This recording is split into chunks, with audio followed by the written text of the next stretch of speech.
All right, welcome into the San Francisco 49ers Report by Chat Sports. I'm Chase Sr. Hope all of you out there are gearing up to have a fantastic Memorial Day weekend. And on the show, a fantastic program on tap on today's 49ers Report. OTAs Winners and Losers with Week 1 in the books. Who won the week? Who lost the week? Stock up, stock down. We're going to break it all down. As for the 49ers offseason schedule and a little bit of a programming reminder here on this show, we'll probably do another OTAs Winners and Losers. This is the first installment of this segment because next week, more OTA practices to get to. The Niners on the practice field a couple of times this week, 20th and the 21st, May 23rd, few days of rest. Back at it with OTAs in session May 28th and 29th and on the 31st. And then 49ers mandatory minicamp on tap June 4th through the 6th. So every player on this Niners roster is expected to be there. Will Brandon Aiyuk be there? Will Jawan Jennings be in attendance? How about Christian McCaffrey? Time will tell. Some interesting storylines potentially on the horizon for this 49ers ball club. First, before we take a look at our Niners OTAs winners and losers, I have a question for all of you.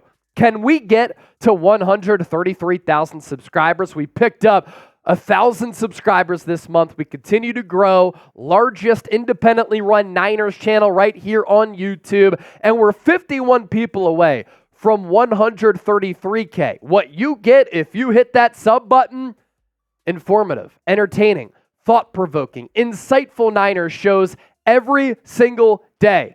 Let's continue to grow the faithful empire here at Chat Sports, and thank you so much for supporting the show. OTA winner number 1, it is Nick Bosa, the Bear. Chase, he won Defensive Player of the Year 2 years ago. Why would he be an OTA winner? Because he showed up when Nick Bosa usually does not show up to these voluntary practices. And showing up sends a message. It sends a statement to the rest of the team. There's work to do. Our pursuit of the Super Bowl starts right now in May.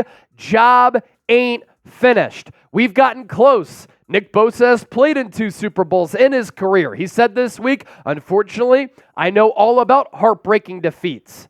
You lose against Kansas City, you just got to swallow that, flush it, and get right back at it. And when the highest paid non-quarterback in the history of football is at voluntary practice in May, it turns the heads of a lot of players and a lot of coaches and members of that organization that you have to take this stuff seriously because practice makes perfect, iron sharpens iron, and the last time I checked, the Niners have not won a Super Bowl in a long, long time. Even Brock Purdy said it. If Nick Bosa is showing up to 49ers OTAs, then everybody should be taking it seriously. Bosa's had an incredible career. Year 1 as a rookie, he's a marquee player for a team that makes it to the Super Bowl. Year 2, tears his ACL. 2021, terrific. 2022, 18.5 sacks, Defensive Player of the Year. And last year, a little bit of a down year for his standards. The pressures were there. The quarterback hits were there. Still had double-digit sacks once again. But since he didn't sign that contract until just before the season opener, he was a little bit rusty to start the year. The defense took a step back. And also with the new defensive coordinator, Nick Sorensen, it's important for Nick Bosa to be there. He was. Shout out to him being a leader and leading by example. The same can be said for Deebo Samuel. Deebo Samuel, like Nick Bosa, an all-pro, an accomplished player in this league. But he was also present. And not only was Deebo Samuel there in Santa Clara at the SAP Performance Center, he looked to be in great shape. He's slimmed down, looking good, looking fresh in the new number 1. And look, it's not a great look for him since signing that lofty contract going into the 2022 season. He's had down years where in 2022, he looked out of shape. He was banged up, production dipped, and last year, the production was a little bit up and down. And I imagine there's a sour taste in his mouth from him getting shut down in the Super Bowl, not being able to beat press man, and not playing up to his standard. There were also trade conversations around Deebo Samuel all throughout this offseason. And he probably feels as though I need to prove myself, prove my worth, live up to my contract, and I want to get back to being that elite player. being that elite player starts right now at the end of May. And can you imagine with Ricky Pearsall and Jacob Cowing and Tariq Owens and some of the other younger players on this team, here they are, fresh out of college, fresh out of the draft process, right off of rookie minicamp, and they're looking around and they're saying, yo, Nick Bosa and Deebo Samuel are here. I got to step my game up. This is a business. Winner number 3, first-round pick, Ricky Pearsall, drafted 31st overall. In our rookie minicamp winners and losers, Pearsall was not a winner. He was not a loser. It's hard to gauge that sometimes, but he's a winner here in my estimation. Why Slick Rick is getting the dub in the green, stock up. He started in place of Aiyuk. And I think it's really important for him to get reps as a rookie. There's so much value in that. You're learning the speed of the NFL. You're learning the physicality.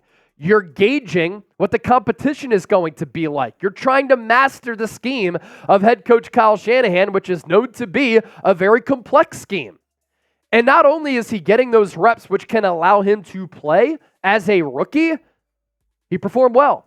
The footwork, the route running on display, beating press man, he can do it, and he beat Ambry Thomas on a couple of occasions. Winner number 4, the newly acquired and under-talked about Yiadom. He played last year with the New Orleans Saints, before that with the Denver Broncos, and I have to send a message to everybody.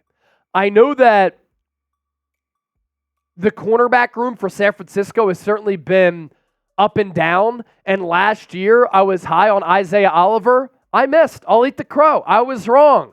I don't think I'm going to be wrong about Isaac Yiadom. Don't sleep on him. He was analytically very good a year ago. He had a pass breakup from Brock Purdy to Deebo Samuel, and I think that this year he can get significant snaps. He can line up on the inside, he can line up on the outside, and that gives you flexibility with Deommodore Lenoir. Look at Yiadom's Pro Football Focus grades last year, especially when he stepped in for Marshawn Lattimore, and Lattimore is one of the top corners in the game. There wasn't much of a drop-off there. Number 14 Pro Football Focus overall grade among corners. Number 22 in coverage grade among all corners. Number 32 run defense grade. And then his overall PFF grade, 81.1 with the coverage grade of 80.4. It's pretty damn good. Checking in at winner number 5, third-round pick out of Kansas, Dominick Puni. I've gotten a lot of questions about him. Chase, shouldn't he play tackle? So he played left tackle. He played right tackle and guard at the college level. At the Senior Bowl, he played center and played very well there. Right now, Puni is second-string right guard behind Spencer Burford. But Puni, point here being, has the golden opportunity to start as a rookie because Burford is on a short leash. If he struggles and Puni starts to develop and plays well, Puni could start there. So if he plays well, he's already off to a good start here. Good movement, good physicality, good footwork. He can climb to that second and third level. Larry Krueger asking him about pancaking dudes. He's like, yeah, that's my type of game. Has a nasty finish. Look out for Puni. Would not be surprised if he's this team starting right guard in 2024. If all of this talk about Niners football has you pumped up for the season, I want you to hit that thumbs up icon and like the video. We're talking ball here, roster battles, position battles, practices. It gets the juices flowing. If you're with me, like the video. Today's show, sponsored by PrizePicks. I like the PrizePicks app. In fact, I love it. Daily fantasy sports made easy. You pick 2 or more players. You choose more or less on their projected stats, and you can win up to 25 times your money. Head to prizepicks.com/CLNS to get a $100 deposit match. Our future selections that we like here, Christian McCaffrey, more than 1,150.5 rushing yards. Michael Pittman got that big deal. Colts number 1 wideout, more than 1,050.5 receiving yards. And then Derrick Henry, at the very least, he's going to be a goal line threat for Baltimore. More than 10.5 rushing touchdowns. You want to tail us and put your picks in? You can do that. Pick more, pick less, win big money. Withdraw your winnings within the PrizePicks app, prizepicks.com/CLNS. Now to our Niners OTAs losers. He was a loser in the preseason last year, and I think he's in danger of maybe not making this roster in 2024. That's Latu, the tight end out of Alabama. Going into year 2, he's got to be able to prove himself. Can't do that if you're not on the field. Still recovering from a torn meniscus that he suffered in the preseason last year. When he was pressing, he played tight, and he was dropping the football left and right. He also, a couple of weeks ago, did not get a ringing endorsement from head coach Kyle Shanahan. He was asked, is Cam Latu going to be your backup tight end? He said, we like our players to practice around here. Braden Willis, who was in that same draft class out of Oklahoma, is also surging. So Willis surging, the stock for Latu is starting to plummet a little bit. And during this offseason, look at what the Niners did. They tried to sign Brock Wright. They were active in the tight end market. Kyle Shanahan said we wanted to draft a tight end, but the board didn't fall our way.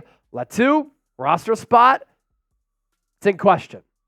Loser number 2, Ambry Thomas. A lot of people have ripped Ambry Thomas in the comment section on this show. Let's give him some credit.